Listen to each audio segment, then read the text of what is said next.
Le troisième livre est la continuation de l'étude d'une toile de Frans Hals représentant une vingtaine de notables.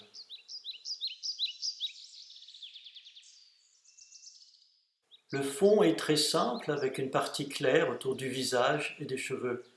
Même si le fond est plus sombre sur la droite, cela ne perturbe pas la partie sombre du visage.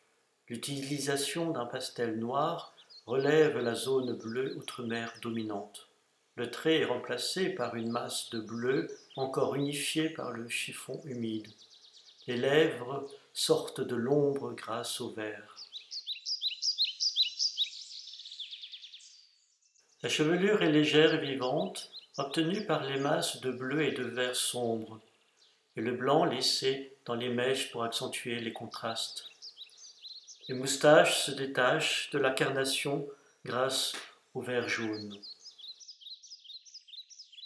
Les cheveux sont presque délaissés, avec juste les traits pour que le travail de la carnation ressorte, en particulier la partie droite du visage où le bleu et le vert se lient pour offrir de la profondeur. Le dessin du visage, des cheveux comme du chapeau est simple, en bleu outre-mer. Seule la carnation a utilisé toutes les couleurs à l'aide de traits fins pour ressortir les zones sans les remplir.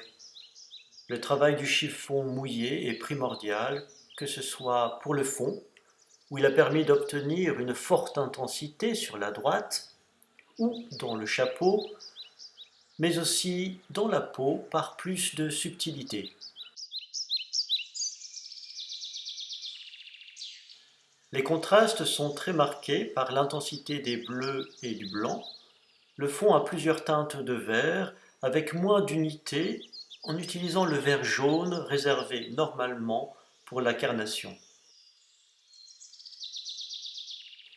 Le fond est très vaporeux par les taches obtenues par le chiffon. Le trait est simple et efficace. Les yeux portent une vitalité et une intelligence qui n'étaient pas dans l'autre dessin. Dans le visage, le traitement du vert jaune est nouveau et perturbant. Il a été appliqué avec une maladresse volontaire, découpant le visage et marquant l'oreille droite. Plus de simplicité. Le trait est réduit, la bouche est confuse, mais la volonté de ne pas alourdir le trait par un deuxième passage permet de garder une expression nonchalante au personnage, en particulier son œil droit. La carnation n'a pas la complexité des autres dessins. On retrouve le vert jaune ressemblant à un gribouillis d'enfant. Le fond est très simple, il sépare cette fois parfaitement le visage du reste. Merci et au livre 4.